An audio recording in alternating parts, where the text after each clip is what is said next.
Olá a todos, gostaria de começar esse estudo lendo 2 Tessalonicenses capítulo 2. Irmãos, quanto à vinda do nosso Senhor Jesus Cristo e a nossa reunião com Ele, rogamos a vocês que não se deixem abalar nem alarmar tão facilmente, quer por profecia, quer por palavra, quer por epístola, vinda de nós,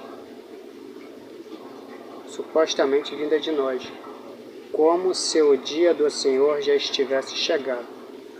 Agora, não deixem que ninguém os engane. Antes daquele dia virá apostasia, e então será revelado o homem do pecado, o filho da perdição. Este se opõe e se exalta acima de tudo o que se chama Deus ou objeto de adoração, chegando até a sentar-se no santuário de Deus, proclamando que Ele mesmo é Deus. Até aqui.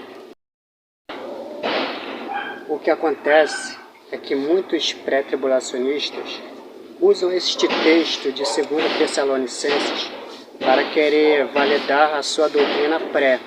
Eles usam a palavra apostasia para querer se referir ao arrebatamento secreto da igreja. E uma parte do texto que diz que o anticristo se assentará no templo de Deus, eles dizem que se refere a um terceiro templo que será construído lá em Israel. Mas será que o texto bíblico está se referindo a essas coisas? Será que esses argumentos têm a ver com a palavra de Deus?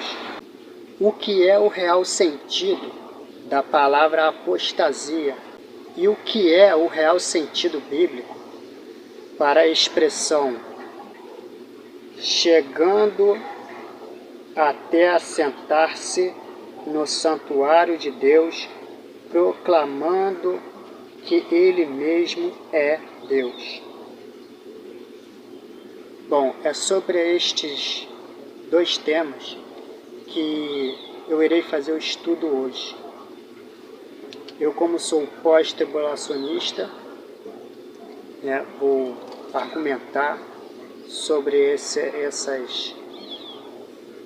esses argumentos pré que não tem validação nenhuma bíblica. Bom, a palavra apostasia é quando os servos de Deus abandonam o Senhor Jesus Cristo. E quando houver uma grande apostasia, é porque grande parte, a nível mundial, abandonará o Senhor Jesus Cristo, dando ouvidos a doutrinas do mundo. Nisso haverá um grande esfriamento na terra.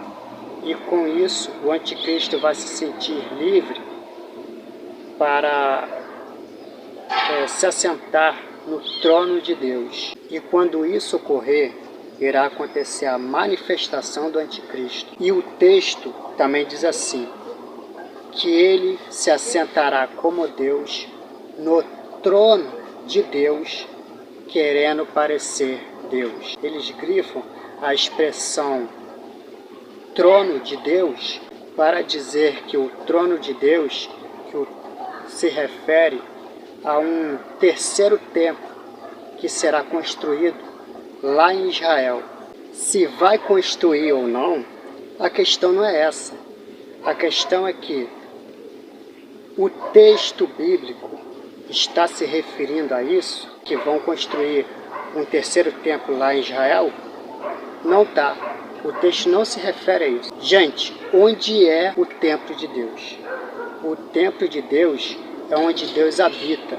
O templo de Deus é um lugar onde os homens de Deus, homens e mulheres de Deus, fazem suas orações e fazem os seus sacrifícios contínuos. E mais importante do que nunca, eles guardam a lei de Deus. Ou seja, onde é o templo de Deus? O templo de Deus é no nosso coração. E vocês sabiam que na linguagem bíblica, coração é mente?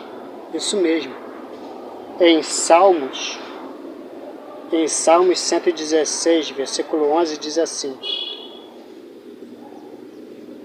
guardei no coração a tua palavra, para não pecar contra ti.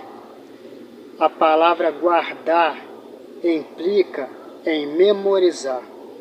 E quem memoriza é a mente, não o coração. Então, quando a palavra de Deus está falando de coração, está falando do nosso coração sendo no lado esquerdo do peito, sim, ok. Mas também está principalmente se referindo à nossa mente, porque a gente guarda a palavra, a instrução, na mente. Então, sendo assim, sabemos que o templo de Deus é o nosso corpo, é a nossa mente. E por que que o nosso corpo está interligado com a nossa mente? Porque o nosso corpo só funciona através das ondas cerebrais. É por isso que a Bíblia diz que Cristo é o cabeça e a igreja é o corpo de Cristo. Quer ver só? Em João 15, versículo 5, diz assim: eu sou a videira, vocês são os ramos. Vocês quem? A igreja. Se alguém permanecer em mim, eu nele, esse dará muitos frutos, pois sem mim nada podeis fazer. Viram? O Senhor disse, sem mim nada podeis fazer.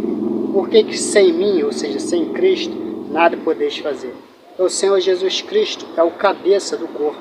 Então, meus irmãos, em um corpo, o cérebro é Cristo, o responsável por dar a lei, o comando, a instrução. E olha que interessante, se Cristo é o cérebro, é o cabeça, as ondas cerebrais que vão enviar a mensagem dada pelo cérebro para o restante do corpo é o Espírito Santo. E logicamente, evidentemente, o corpo que vai executar as ordens dadas mediante o derramar do Espírito é a igreja. Então, isso significa que se a doutrina de Cristo habita na sua mente, consequentemente o restante do seu corpo é templo do Espírito Santo. Sendo assim, você deve estar se perguntando, tá bom, Marcos, mas o que que isso tem a ver, né? O que que isso tem a ver com apostasia? O que que isso tem a ver com apostatar da fé? Tem tudo a ver. Para quem não entendeu ainda, apostasia é não pôr em prática, não obedecer à lei, à instrução do Senhor Jesus Cristo, né? A lei de Cristo que está na tua mente, quando você é posto à prova, quando Satanás cria estratégias para, como o Senhor Jesus Cristo, né? Por alguns de nós para peneirá-lo, né? Para nos peneirar mediante as provações, você lembra da lei, por isso que é importante ler a Bíblia, estar sempre meditando na palavra. Mediante você ler a Bíblia, colocar a palavra de Deus na tua mente, no teu coração, e o derramar do Espírito te instruindo, você pondo em prática, você está selado pela palavra de Deus. E quando não adianta nada você ler a palavra, você pode decorar a Bíblia inteira, mas quando você é posto à prova, você desobedece à lei de Deus e passa a viver segundo o curso deste mundo, você está nada mais, nada menos que apostatando da fé.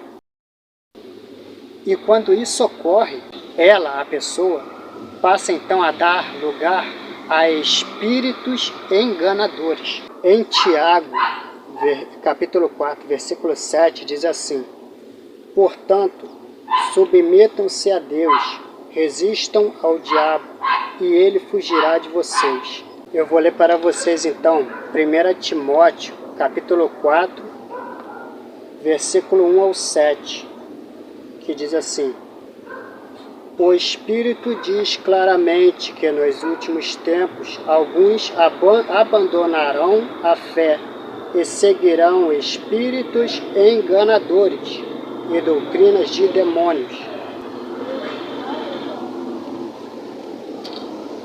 Tais ensinamentos vêm de homens hipócritas e mentirosos, que têm a consciência cauterizada e proíbem o casamento e o consumo de alimentos que Deus criou para serem recebidos com ação de graças pelos que creem e conhecem a verdade. Que creem e conhecem a verdade. Ou seja, tem a lei de Deus, a doutrina de Deus, de Cristo na mente.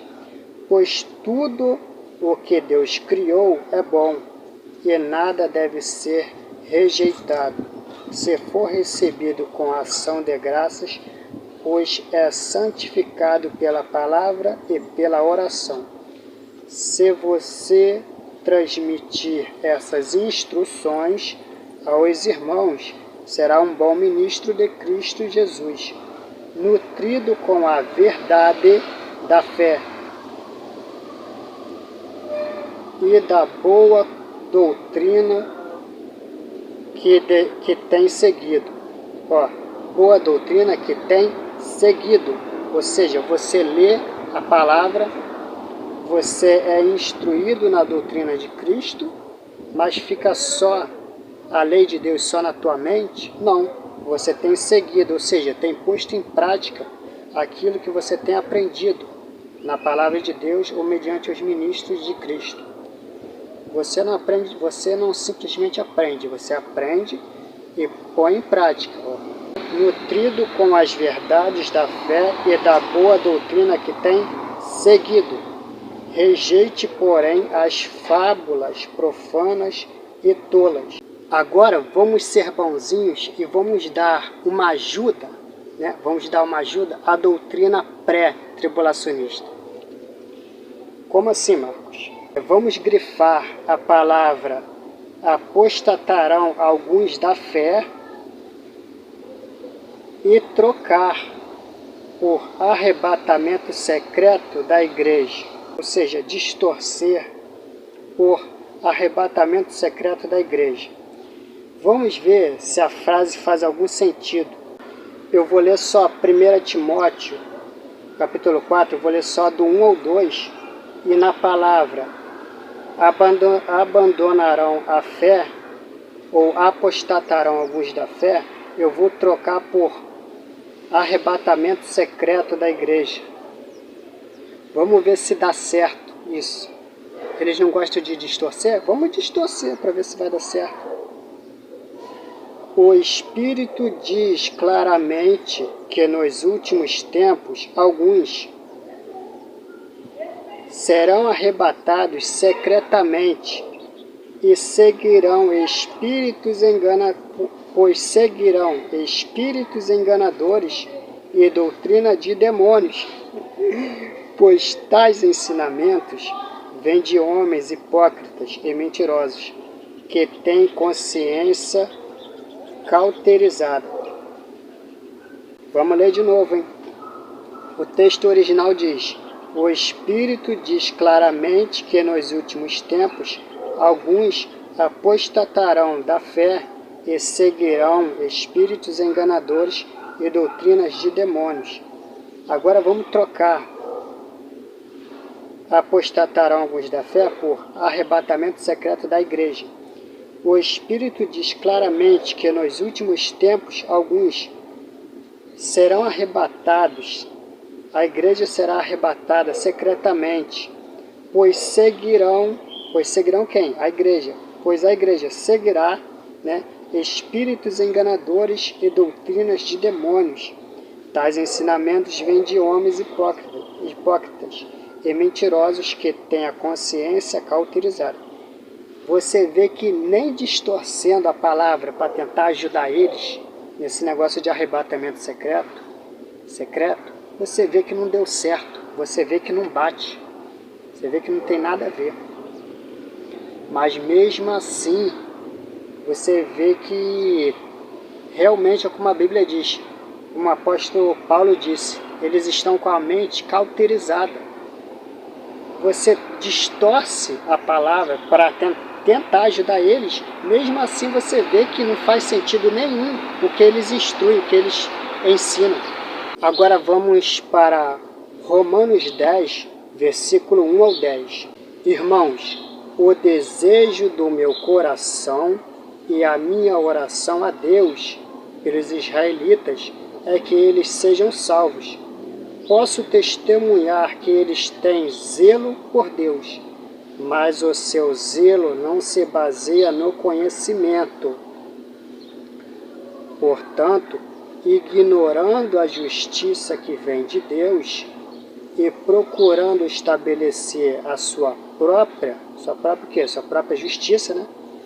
Não se submeteram à justiça de Deus. Ou seja, o texto está dizendo assim, posso testemunhar que eles têm o zelo de Deus. Eles têm, os israelitas, eles têm o zelo de Deus?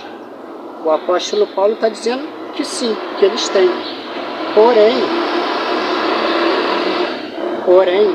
eles buscam a justiça de Deus pelas obras, pelas obras da carne, pelas suas próprias obras, segundo as suas próprias, pelos seus próprios maus desejos, né? Por isso distorcem a lei, né? Não obedecem à lei, criam suas próprias doutrinas e, diferentemente de Abraão, ele foi justificado não pelas obras da lei, mas pelas obras da fé, né? Se submetendo às obras da fé e não pelas obras da lei. É lógico que as obras da lei tinham sua validade na época. Onde é que eu parei? Portanto, ignorando a justiça que vem de Deus e procurando estabelecer a sua própria justiça, não se submeteram à justiça de Deus, ou seja, não viveram segundo as obras da fé. Não praticaram obras que manifestassem a sua fé, né? Obras de fé. Ficaram só nas obras da lei, porque o fim da lei é Cristo, ou seja, a lei do Antigo Testamento, as obras da lei, tinham sua validação? Tinham, porque logo aqui o texto vai dizer que, o apóstolo Paulo vai dizer que por essas coisas viverão. Por essas coisas qual? Pelas obras da lei, né? Ou seja, tinha sua validação, eles tinham que viver por aquelas obras. Mas aqui está dizendo que aquelas obras conduziam para Cristo. Ou seja, quando Cristo veio, Cristo aboliu as obras da lei, né? Cristo disse, eu não vim para abolir a lei, eu vim para fazer-se cumprir a lei e os profetas. Tudo se cumpriu nele, né? As obras da lei. Porém, agora nós temos que viver pela lei, mas não pela lei do Antigo Testamento. Nós temos que viver pelas obras da fé, para sermos praticantes de obras da fé. Porque o fim da lei é Cristo, para a justificação de todo o que crê. Moisés descreve desta forma a justiça que vem da lei. O homem que fizer estas coisas viverá por elas. Estas coisas o quê? As obras da lei, como eu havia explicado. Eles tinham que fazer? Porque essas coisas também eram importantes, essas obras também eram importantes porque estava apontando, era uma seta apontando para Cristo. Essas obras do Antigo Testamento iriam terminar em Cristo.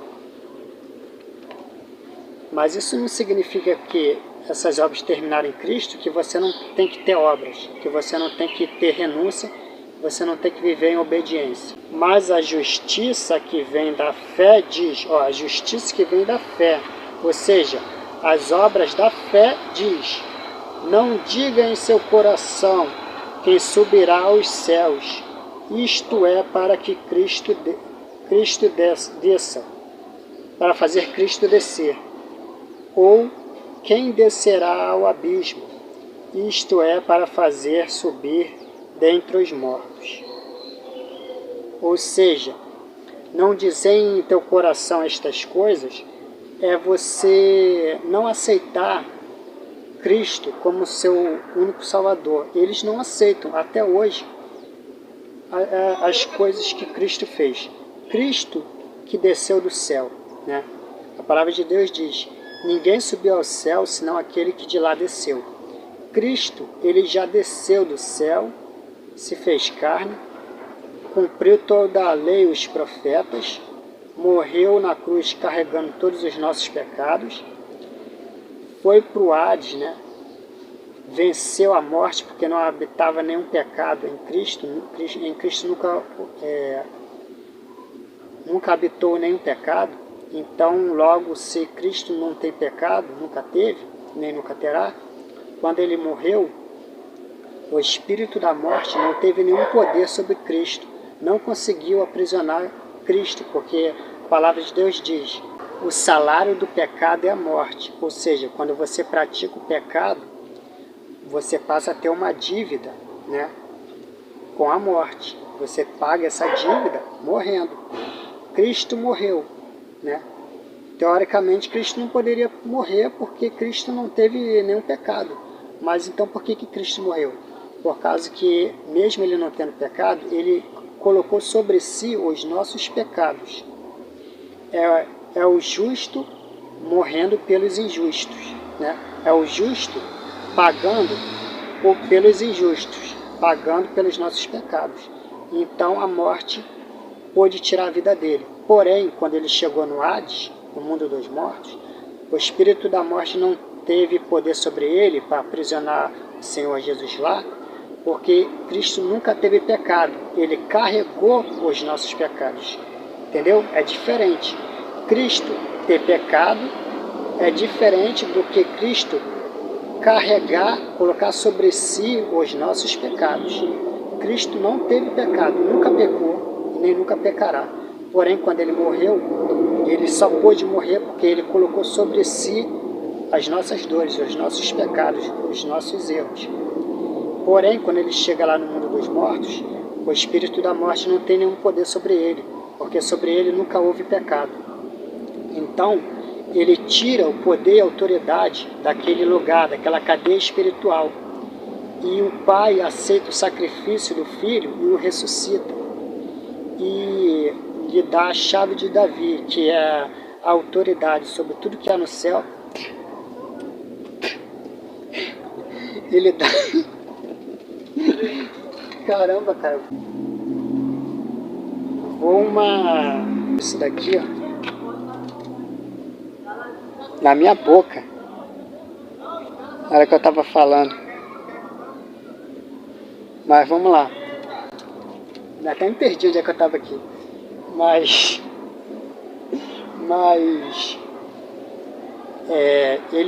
o Senhor Jesus Cristo teve a chave de Davi, que é o poder e a autoridade sobre tudo que há no céu, na terra e debaixo da terra.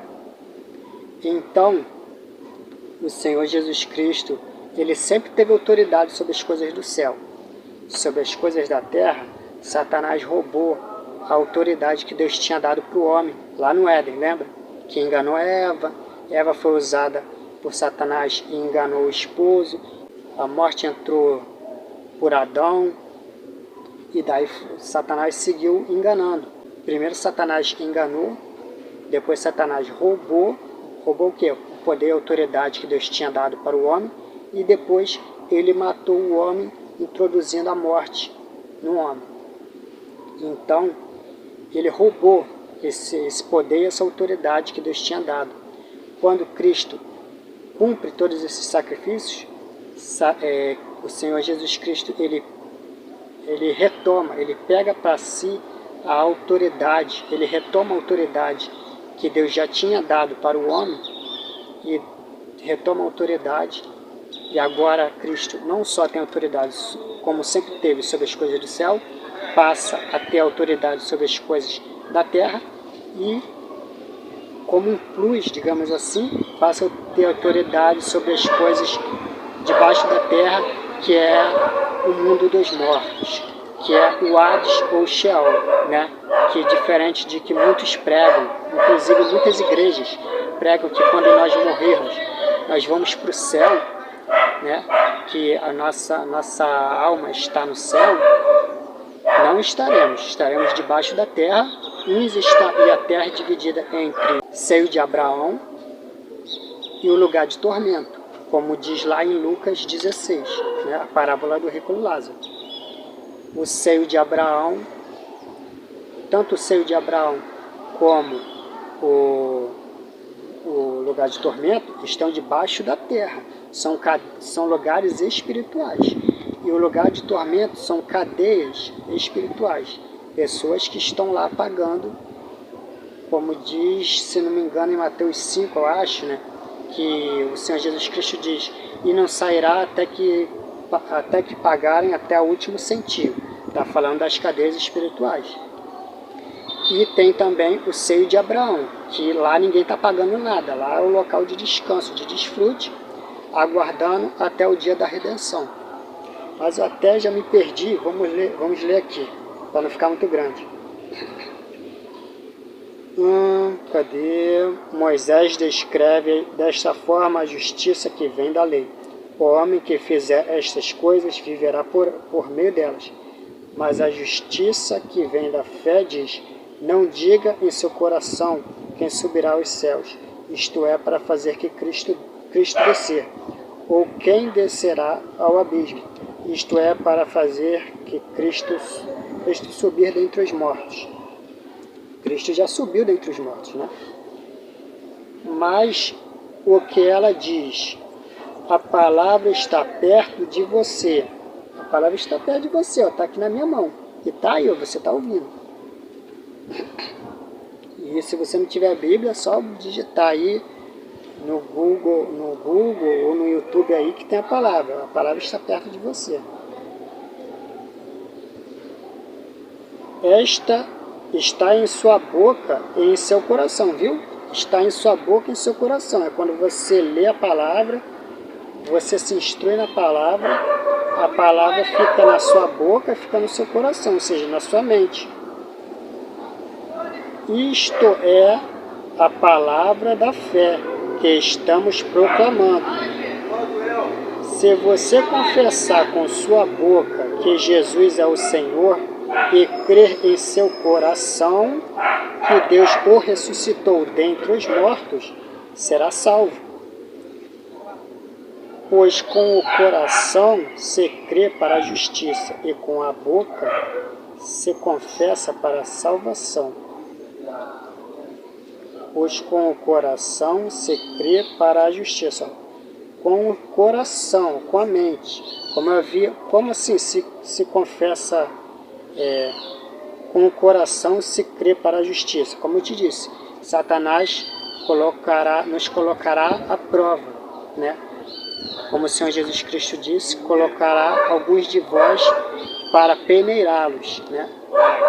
Para separar quem é joio e quem é trigo, através das provações, das perseguições.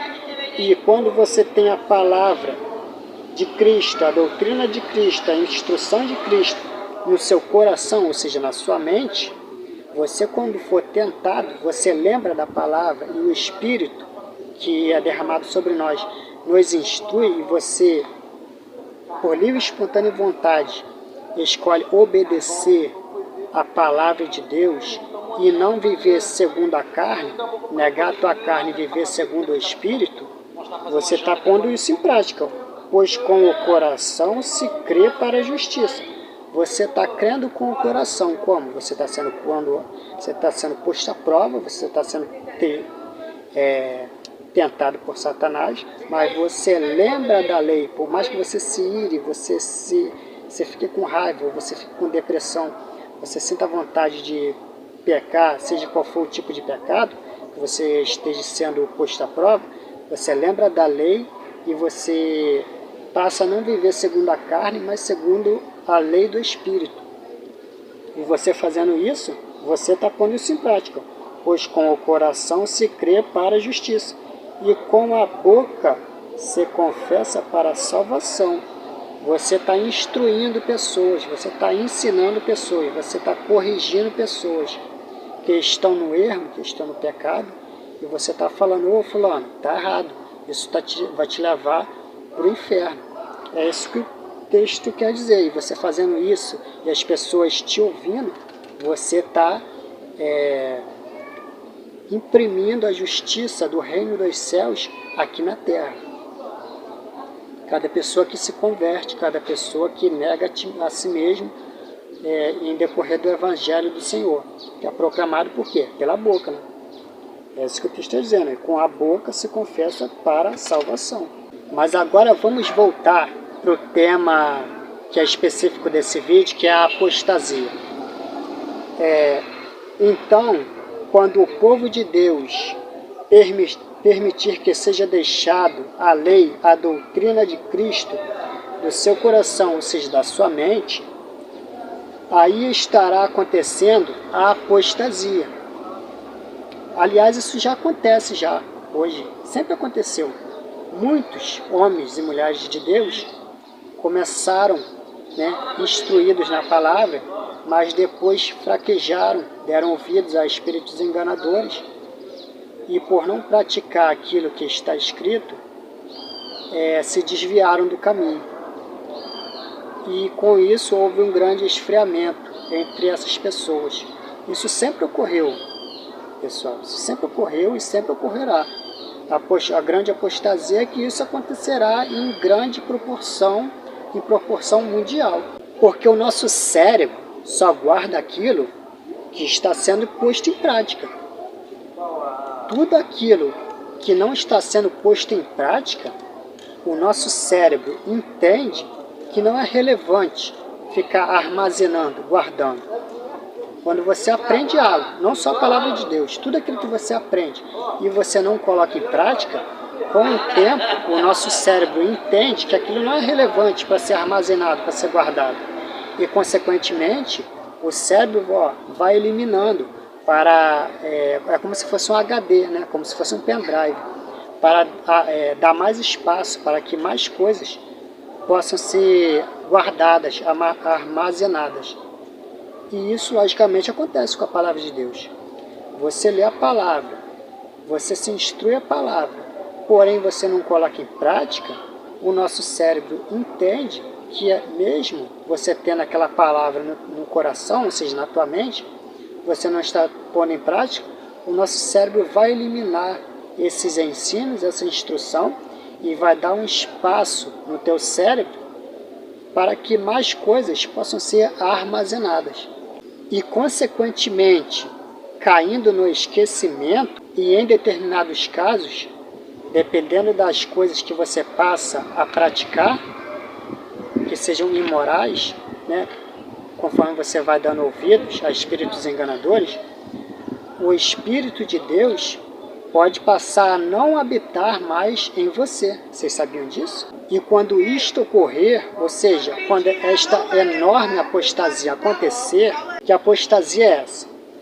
Vamos lá, vamos explicar de novo. Quando este enorme esfriamento da fé acontecer, este esfriamento da fé, da doutrina, da lei do nosso Senhor Jesus Cristo, passar a ocorrer um esfriamento a nível mundial, as pessoas e até mesmo grande parte das igrejas passarão a dar ouvidos à doutrina de demônios, à doutrina de homens que vivem segundo a carne, segundo as suas próprias vontades. Porque a apostasia, ela já acontece, ela sempre aconteceu no mundo e entre o povo de Deus.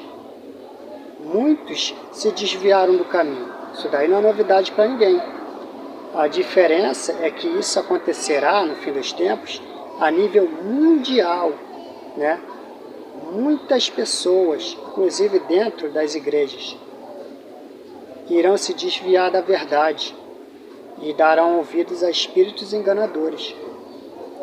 Quando isso ocorrer a nível mundial, o anticristo se manifestará, porque Satanás encontrará o caminho totalmente livre para inserir a sua doutrina, a sua doutrina imunda, sua doutrina das trevas. E daí, quando isso ocorrer, Satanás, que não é bobo nem nada, né, levantará o seu cabeça, que é o seu anticristo, o homem do pecado, como disse o profeta Daniel. Levantará o homem do pecado com o seu reino e com suas doutrinas, que são totalmente anticristãs, e fará guerra contra os santos. E como diz o texto, o anticristo se assentará no templo de Deus. E onde é o templo de Deus? Como eu disse no início do estudo, o templo de Deus é na nossa mente, é no nosso coração, na nossa mente, né? É onde Deus habita. Deus habita onde? A instrução de Cristo está na nossa mente. Se você está com a instrução de Cristo na mente, você vive segundo aquilo que você é instruído e mediante o Espírito, o templo de Deus é você. Então, quando houver essa apostasia, ou seja, quando as pessoas haver um esfriamento da fé, o anticristo vai se assentar no templo de Deus, ou seja, o anticristo vai se assentar na tua mente, ou seja, as pessoas vão ter a doutrina do anticristo na mente. Satanás vai controlar as nações com as suas doutrinas, vai inserir na mente dos homens, não, a doutrina de Cristo vai ser retirada e vai ser colocada a doutrina do anticristo, que é servo do diabo, vai ser inserido e esse povo vai ser controlado pelo anticristo. E sendo controlado, vivendo segundo o ensino, a vontade do anticristo, de Satanás, isso é o anticristo se assentar no templo de Deus. Me embolei um pouco para explicar, eu sei que eu me embolei, mas espero que tenham entendido. Se assentar, o anticristo se assentar no templo de Deus é a doutrina estando na tua mente. Você rejeitando a instrução de Cristo e passando a viver segundo o curso deste mundo, segundo o ritmo deste mundo. Quando a pessoa faz isso, Satanás está habitando nela. De certa forma, a marca do anticristo, né, o 666, a marca da besta, já está sendo colocada. Pessoas já estão marcadas, porque elas vivem segundo a eficácia de Satanás, segundo a doutrina de Satanás, segundo o ritmo, né, deste mundo. Satanás que dita o ritmo deste mundo, né? Instrui este mundo e controla as nações. E Satanás se ira com o povo de Deus, por quê? Porque o povo de Deus não se dobra às coisas do mundo, mas vive segundo a lei do reino de Deus, não segundo a lei da terra. Porque qual que é a sacada, né? Qual que é a sacada de Satanás? Satanás, ao longo do tempo, ele percebeu que o ser humano, o cérebro, ele precisa de uma lei, de uma instrução. E Satanás entendeu isso. Entendeu que a mente vazia, ela precisa ser ocupada de alguma lei, de alguma instrução, seja ela boa ou má. Ela precisa, nós precisamos de uma instrução. Satanás entendeu isso. Entendeu que esse é um tempo. Quem controla a mente se assenta no trono. Entendeu? Quem entra na mente da pessoa se assentou no trono dela, controlou ela, controlou aquela pessoa. Satanás entendeu isso. Por isso que Deus nos deu a sua lei, que é a Bíblia, e derramou do seu Espírito. E por isso que Salmos 1 diz que bem-aventurado aquele que medita na palavra dia e noite. Porque quando você medita na palavra e você põe em prática, você está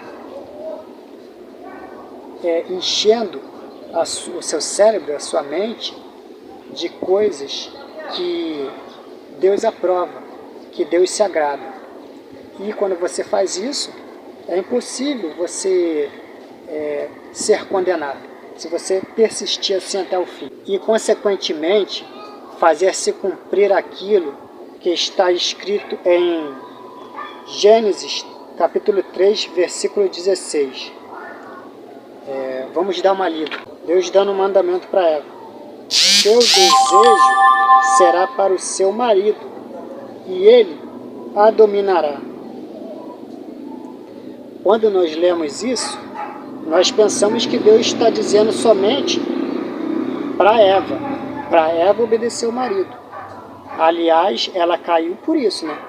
Deus tinha dado a instrução, a lei, para Adão, para não comer do fruto da árvore da vida, senão morreriam. E Adão instruiu a esposa, só que a esposa não deu ouvidos ao esposo, muito menos a Deus. Ela não foi submissa ao marido e deu ouvidos a Satanás, e por isso ela caiu. Então Deus dá essa lei aqui, ó. Seu desejo será para o seu marido, e ele a dominará. Mas esse mandamento, essa mensagem, não é só para Eva. Deus usou Eva como sombra. Você entende melhor a mensagem quando você troca. Você tem que ler assim: e o seu desejo, igreja, será para o seu marido, Jesus Cristo, e ele, Jesus Cristo, a dominará. O seu desejo, igreja, né, que a igreja é a esposa do Cordeiro, será para o seu marido. Seu marido quem? O Senhor Jesus Cristo. E ele, o Senhor Jesus Cristo, a dominará. E por que que Deus estaria dizendo isso? Porque Deus, logicamente, já sabia de antemão, né? Porque Deus é presciente, Deus já sabia de antemão que após a desobediência, após a queda do homem, após a quebra da primeira lei que Deus deu, que é para não comer do fruto da árvore do bem e do mal, toda a humanidade nasceria com maus desejos. Isso mesmo. Após a quebra da primeira lei, que foi de não comer do fruto da árvore do conhecimento do bem e do mal, o pecado entraria no homem e, consequentemente, toda a humanidade nasceria com maus desejos. Desejos que os levaria à morte, à segunda morte, né? A morte eterna. Porque morrer, todo mundo morre. Não importa se você crê no Senhor Jesus Cristo ou se você não crê, morrer, essa carne aqui, ela vai morrer, não adianta. Quer você queira, quer não. Porém, nós estamos falando aqui da segunda morte, que é o lago de fogo e enxofre. Então, toda a humanidade nasceria com maus desejos, desde o nascimento até a morte,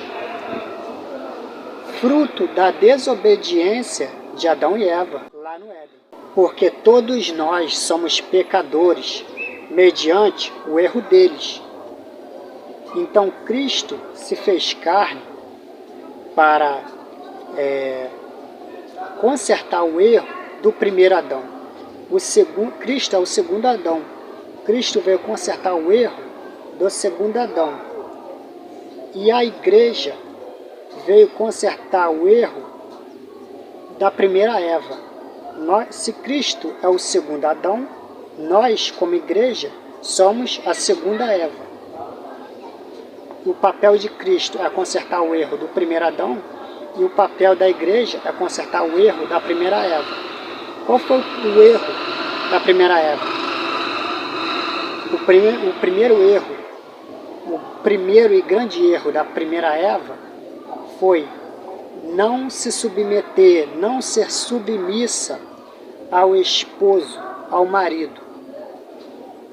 Por isso que nós temos todo esse tipo de doutrina que te leva ao inferno, por exemplo, o feminismo. O que o feminismo prega? Da mulher não ser submissa ao esposo, ao marido. Você acha que isso é à toa? Você acha que isso não é obra de Satanás? Porque era para Eva, a primeira Eva, fazer a vontade do marido. E qual era a vontade do marido? Obedecer à lei, a primeira lei dada por Deus. Mas ao invés disso, ela passou a adotar comportamentos feministas. Isso mesmo, Eva passou a adotar comportamentos feministas. Então podemos dizer que Eva pode ter sido ali a primeira feminista? Minha opinião é que sim, porque ela passou a não obedecer o marido, mas sim ser autoritária, né? Ela, além de desobedecer o marido, ela levou o próprio marido a pecar junto com ela. Não bastou ela cair, ela arrastou o marido junto. Ela passou a obter comportamentos feministas, passando por cima da obediência do marido para fazer as suas próprias vontades. E por isso ela caiu. E por isso ela foi enganada pela serpente, por Satanás. Porque todo ser humano é traído pelos seus próprios maus desejos. E é por isso que Deus decretou: o seu desejo, igreja, será para o seu marido, o Senhor Jesus Cristo. E ele, o Senhor Jesus Cristo, a dominará. É isso que o apóstolo Paulo quis nos dizer quando ele disse: vivo não mais eu, mas Cristo vive em mim. E por que ele estava dizendo vivo não mais eu? Porque ele sabia que se ele continuasse vivendo segundo a vontade dele, segundo a vontade da carne, isso o levaria para a segunda morte, que é o lago de fogo e enxofre. Consequentemente, todos nós, não só a igreja, mas todo ser humano que passar a viver segundo a sua própria vontade, né, viver segundo o curso deste mundo, que é totalmente anticristão, antibíblico, automaticamente você produzirá obras, né, produzirá mais obras ruins que te levarão ao lago de fogo e enxofre, que nem o sacrifício de Cristo será capaz de te livrar do lago de fogo e enxofre. Por isso o apóstolo Paulo disse: vivo não mais eu, mas Cristo vive em mim. Porque temos maus desejos, porque estamos em um corpo de pecado. E a segunda parte que o apóstolo Paulo fala: mas Cristo vive em mim, é passar a viver não segundo a carne, mas segundo ao Espírito. É passar a viver segundo o que Cristo determina que é correto, que é certo. É ter a lei no coração e com as obras das tuas mãos praticar boas obras, para que sejamos salvos. É isso que ele quis dizer com isso. Desde Gênesis, Cristo quis dizer isso. Deus quis dizer isso quando usou a figura de Eva, dizendo: e o teu desejo será para o teu marido, e ele a dominará, como eu havia explicado. Então, Cristo viver em mim é passar a viver segundo a doutrina de Cristo, não segundo a doutrina da carne. Porque, mediante a doutrina de Cristo, todo aquele que nele crê será salvo. Muitos pensam erradamente que todo aquele que nele crê significa você só crer no sacrifício de Cristo. Crer em Cristo é viver segundo o que ele determina que é correto, o que o Senhor determina que é correto. É viver segundo a sua lei. Isso é crer no Senhor Jesus Cristo. Porque a vontade do nosso corpo é nos conduzir sempre à morte, à segunda morte. Mas a vontade do Senhor Jesus Cristo é nos conduzir à vida, e vida em abundância. A vida eterna. Por isso que temos que ter obras. Essa doutrina que nós não precisamos fazer nada para ser salvo, né? Você não precisa fazer nada para ser salvo. Somente creia, confesse com a tua boca que o Senhor Jesus Cristo é o Senhor da tua vida e será salvo. Você pode viver do jeito que você quiser viver. Você não precisa fazer nada para ser salvo. Você confessou o Senhor Jesus Cristo, já basta. Essa doutrina não vem do reino dos céus, essa doutrina é do diabo. É doutrina de demônios que vai te levar à segunda morte. Isso é doutrina enganosa, mentirosa, que vai te levar à segunda morte, que é o lago de fogo e enxofre. Isso não condiz com a palavra de Deus, nunca condizeu, ó, não sei se é condizeu, não sou muito bom de português, nunca condizeu com a palavra de Deus, sei lá, se está certo. Por isso que o Senhor Jesus Cristo nos deu a Bíblia, a sua palavra, e teve o derramar do Espírito. Né? A Bíblia não é para ficar de enfeite, para que ao meditarmos possamos estar cada vez mais difíceis de sermos enganados pelo diabo. Porque como muitos no dia de hoje vivem, se sujeitam à doutrina do mundo, nos últimos tempos, muitos, inclusive muitos dos cristãos, viverão, se sujeitarão a doutrinas do mundo, doutrina de homens e doutrina do próprio Satanás. Não foi à toa que o Senhor Jesus Cristo disse: e aquele que perseverar até o fim será salvo. Perseverar em quê?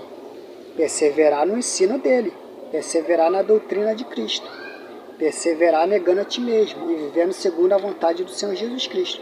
Aquele que perseverar nestas coisas será salvo.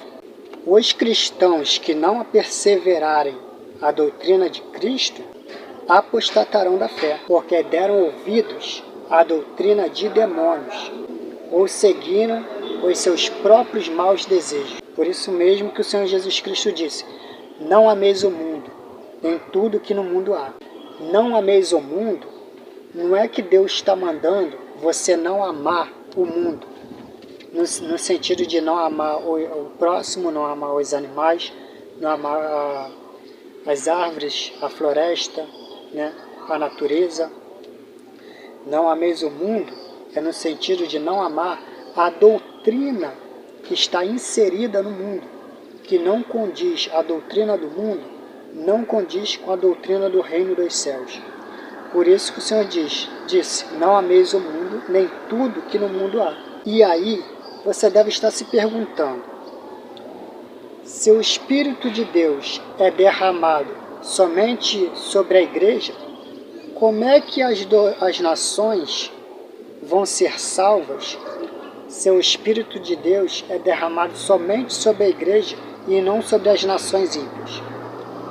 É aí que entra a igreja, porque a doutrina do mundo, logicamente, não é uma doutrina que condiz com a doutrina do nosso Senhor Jesus Cristo, com a doutrina do reino dos céus. Muitos estão sendo enganados, porque estão apostatando da fé. São homens e mulheres que foram arrebatados, né, desse mar de gente, dessas pessoas que estão nas trevas, e foi jogado luz nelas, mas por não meditarem na palavra, não viverem a palavra, deram ouvidos a espíritos enganadores, fraquejaram na fé, e assim vem um e fala que não tem problema, ele virá ela virá ele, o homem se relacionar com outro homem, a mulher se relacionar sexualmente com outra mulher, formar famílias dessa forma, mudarem o seu corpo, não tem problema algum.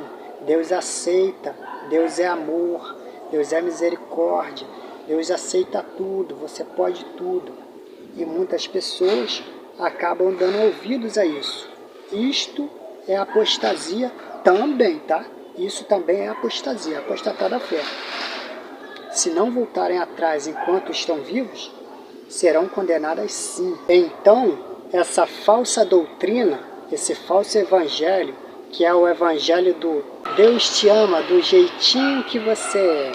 Você não precisa fazer nada para ser salvo. Não precisa se arrepender dos seus pecados. Ou seja, se você é ladrão, se você é traficante, Deus te entende. Deus entende que você está passando por dificuldades. Deus entende que você está nessa vida aí roubando, traficando, viciando pessoas. Deus entende que você está pegando esse dinheiro aí, está ajudando tua mãe, está ajudando teu pai, está ajudando seus filhos. Deus vai te perdoar, né?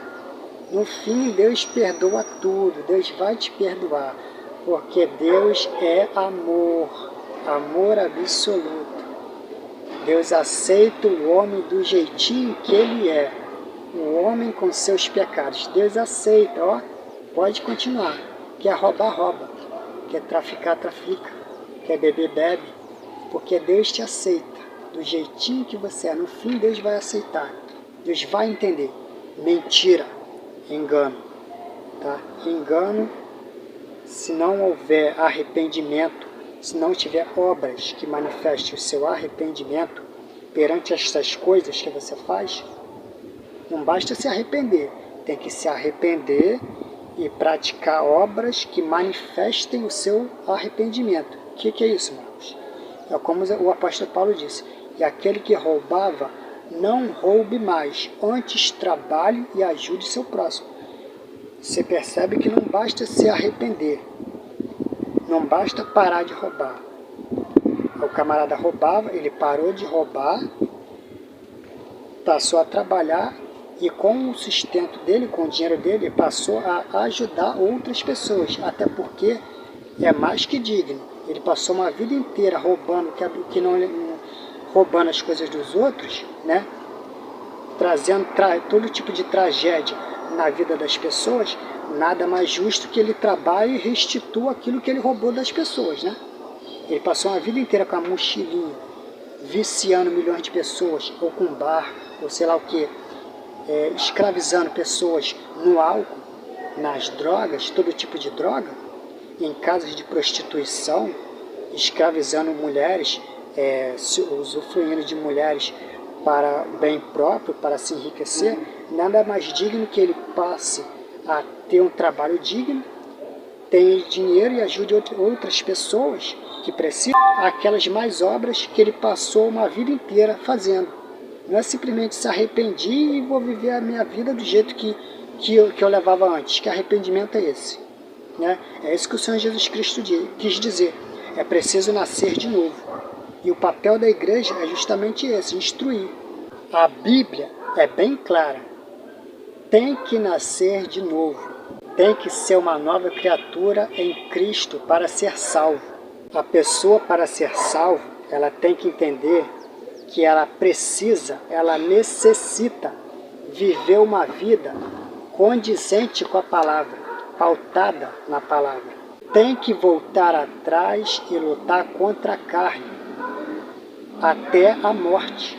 Senão não vai ser salvo, não adianta. O jogo é esse, a corrida é essa. Glorificar a Deus, a gente glorifica com o nosso corpo, com a nossa mente, com a nossa vida, com o nosso estilo de vida.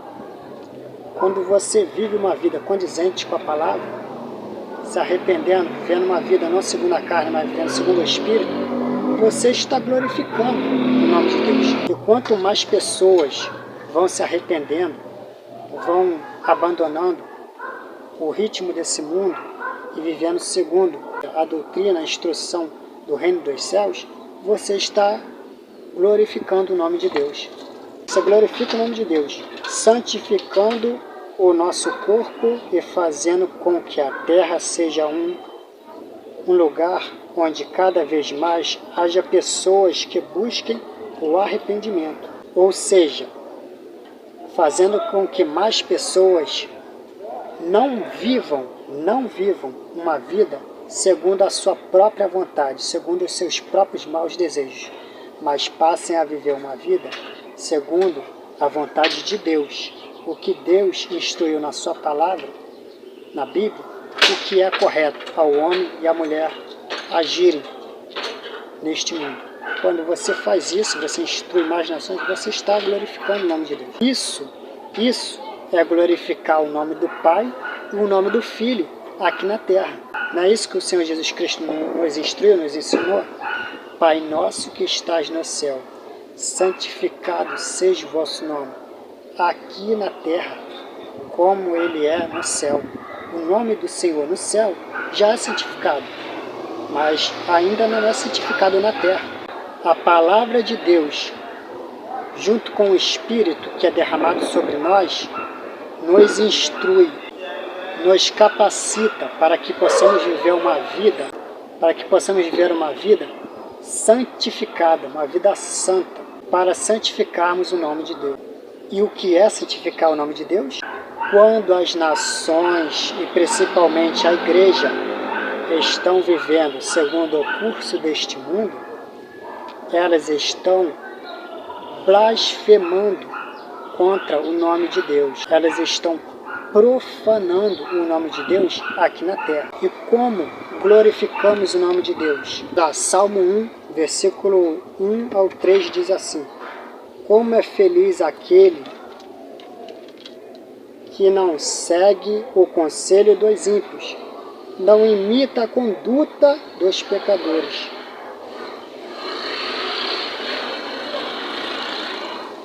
nem se assenta na roda dos zombadores ou escarnecedores.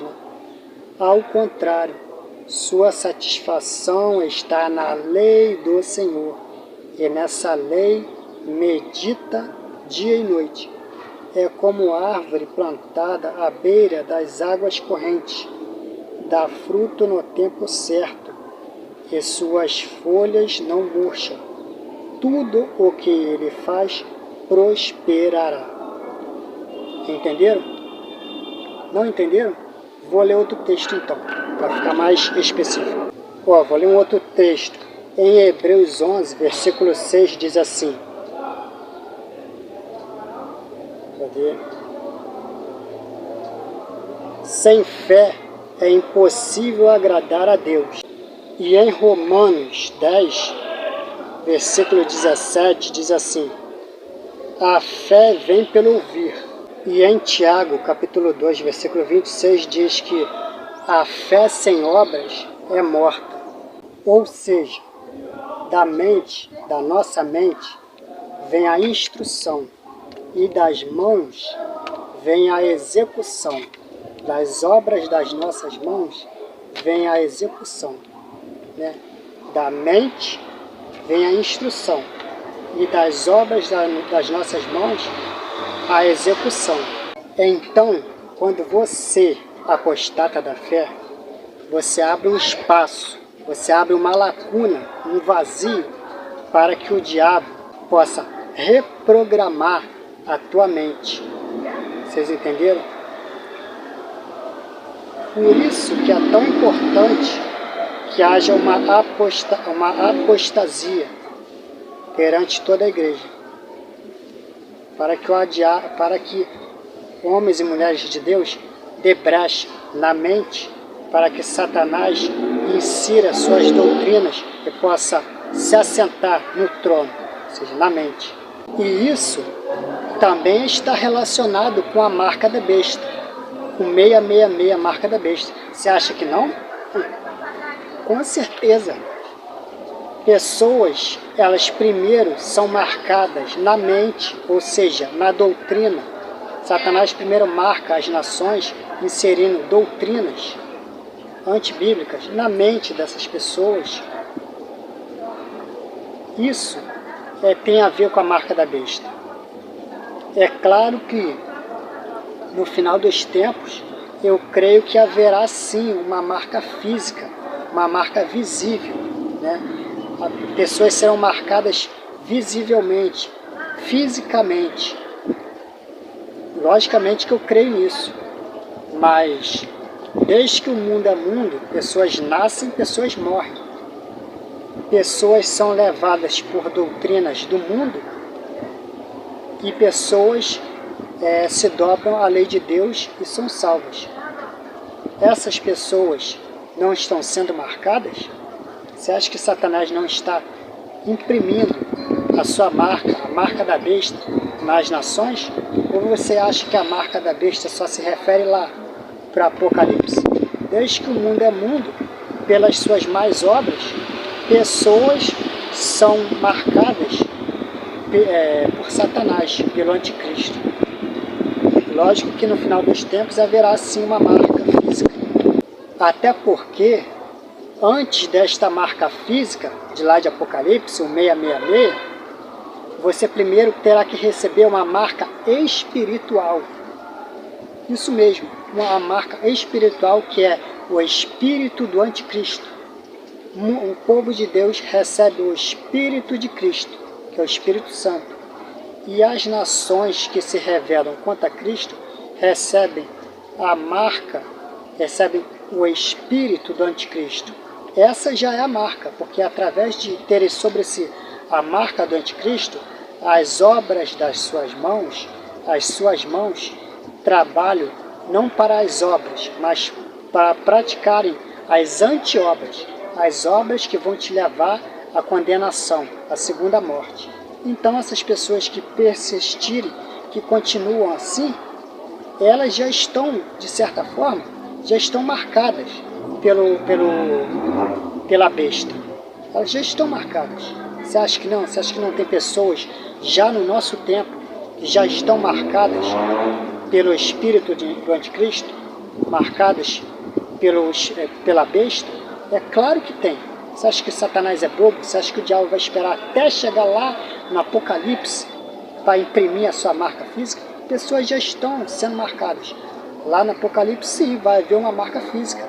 Mas o critério, a forma de Satanás marcar é primeiro pelo Espírito. Recebe o Espírito do Anticristo, passa a viver em obediência e passa a praticar mais obras ruins, obras que te levarão à condenação. Passam a se fazer homens e mulheres ministros de Satanás, exércitos de Satanás aqui na terra, porque rejeitaram o Espírito de Cristo e aceitaram o Espírito do Anticristo e passaram a viver não segundo a vontade de Cristo, mas a vontade de Satanás. Estas pessoas já estão marcadas. Entenderam mais ou menos o que é marca da besta? Para deixar bem explicado, o que é marca, independente de ser marca de Cristo ou marca do anticristo? A marca de Deus ou a marca da besta? O que é marca? Marca é um selo, é uma impressão que é colocada sobre a criatura, mostrando assim que você é propriedade dele. Isso mesmo, propriedade dele. Você está marcado, selado, está impresso. Você passa a ser propriedade. Isso é marca. Então Deus sempre trabalhou assim, desde que o mundo é mundo. Sempre trabalhou assim. Deus derrama do seu Espírito para marcar os seus, para mostrar para as nações quem é o povo dele. Mediante a obediência, mediante as obras, nós mostramos para o mundo que somos propriedade de Deus. Estamos marcados pelo Cordeiro e seguiremos ele para onde ele vai, como diz lá em Apocalipse, né? Quando fala lá dos 144 mil. E Satanás, como ser invejoso que sempre foi invejoso de Deus, sempre copiou a forma de Deus trabalhar. Satanás também copiou a mesma forma, o mesmo modus operandi de Deus.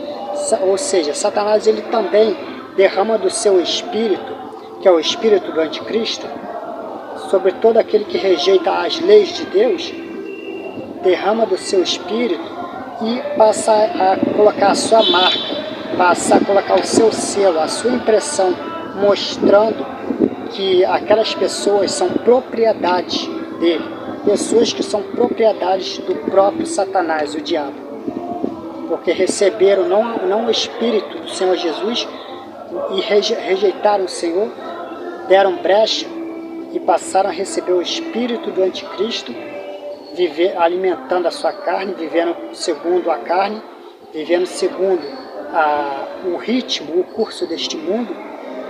Não se arrependeram, não deram ouvidos às doutrinas bíblicas, ao ensino de Cristo, e passaram a viver aos seus próprios maus desejos. Com isso, deram poder e autoridade para que o diabo derramasse do seu espírito, que é o espírito do anticristo, sobre elas, e sobre assim foram marcadas, passaram a ser propriedade exclusiva de Satanás, o diabo. Isso é marca de Cristo e marca do anticristo.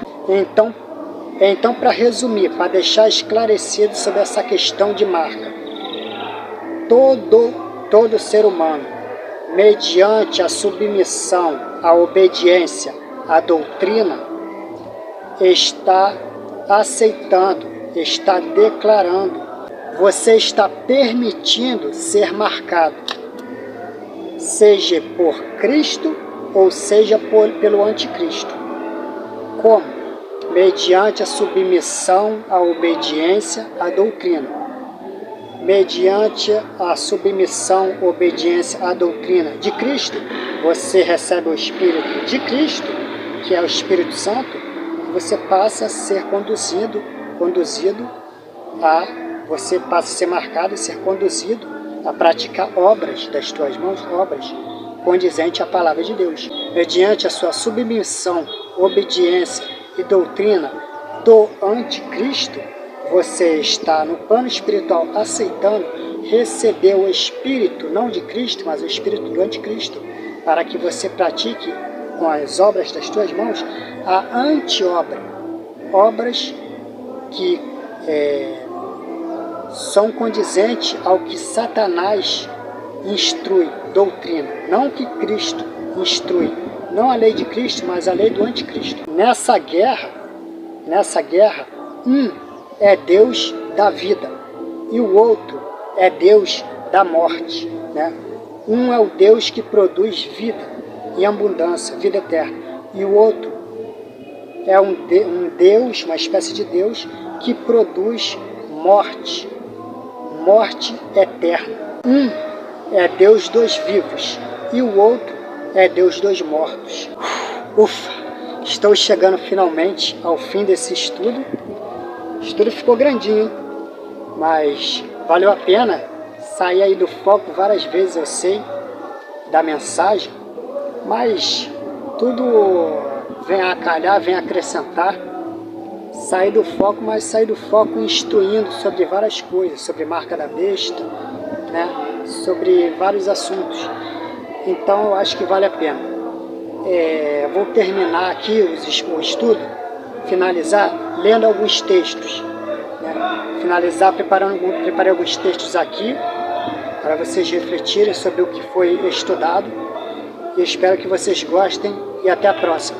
Então tá, vamos finalizar aqui lendo Daniel 7, versículo 25, que diz assim: ele falará contra o Altíssimo, oprimirá os seus santos e tentará mudar os tempos e as leis. Os santos serão entregues nas mãos dele por um tempo e meio tempo, né? Ou metade de um tempo, que são 3 anos e meio, a metade da última semana, né? Como disse o profeta Daniel. Ou seja, é Satanás imprimindo a lei dele nas nações, porque se esqueceram, abandonaram o seu Deus, né? Deram espaço a espíritos enganadores, para que pudessem assim serem enganados. Se desviaram do caminho do Senhor Jesus, por isso foram enganados.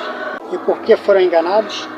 Porque não aceitaram o Senhor Jesus Cristo, não viveram segundo a doutrina do Senhor, e por isso foram enganados, criando assim um espaço, uma enorme lacuna na mente para que Satanás imprimisse a sua lei, e assim acontecesse o derramado Espírito do Anticristo sobre as nações, para que elas fossem enganadas, assim como já são, né?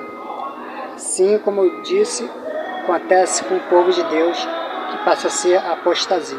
E Satanás, imprimindo a lei dele mediante o derramar do seu espírito, que é o espírito do anticristo, você passa a viver sendo conduzido por ele. Você passa a ser propriedade dele. É isso que vai acontecer com as nações. Você estará aceitando que Satanás marque você. E como eu já havia dito, né? Isso no futuro resultará, junto com a tecnologia, junto com tudo que nós estamos vivendo nesse mundo tecnológico, resultará em uma marca física, né? Com o uso da tecnologia, logicamente. A tecnologia, lógico que tem a ver com a marca da besta também. Como diz no texto, e eles serão entregues nas suas mãos. Eles quem? Logicamente está se referindo à igreja do tempo do fim. A igreja que terá o ministério das duas testemunhas, como diz lá em Apocalipse 13. É Apocalipse 13? Acho que é, né? Apocalipse 13.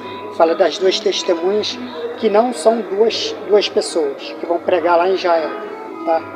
Duas testemunhas são uma parte dos judeus e uma parte dos gentios convertidos no Evangelho de Cristo. São as duas testemunhas. Uma parte dos judeus convertidos no Evangelho de Cristo, uma parte dos gentios convertidos no Evangelho de Cristo. Isso são as duas testemunhas. Esse é o ministério das duas testemunhas, que vão testemunhar lá no fim dos tempos, lá no Apocalipse. Por um tempo e metade de um tempo.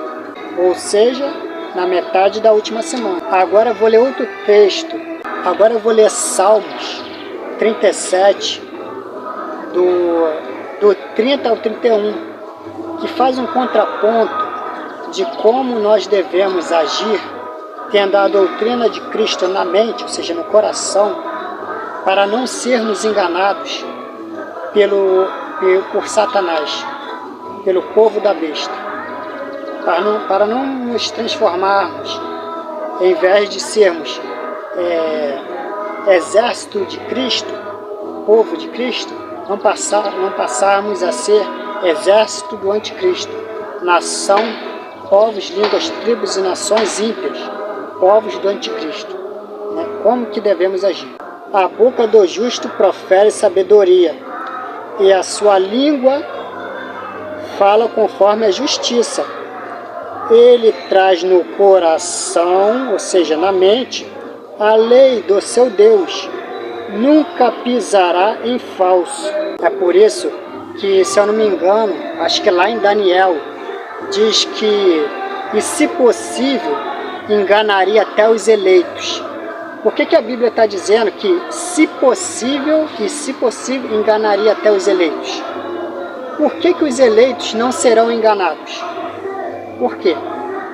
Porque os eleitos, né, um eleito que é eleito mesmo, ele tem a lei de Deus impressa no seu coração, ou seja, na sua mente. Ele tem a lei de Deus. O dedo de Deus escreveu a lei nas tábuas do seu coração. Né? O dedo de Deus é o Espírito. O dedo de Deus escreve a lei nas tábuas do seu coração, ou seja, na sua mente. E você tendo a lei, você não tropeça. Por isso que está dizendo que, se possível, enganaria até os eleitos. Por isso que os eleitos não serão enganados. Porque os eleitos, nós eleitos, nós saberemos distinguir o que é doutrina de Cristo e o que é doutrina do anticristo. E com isso, nós,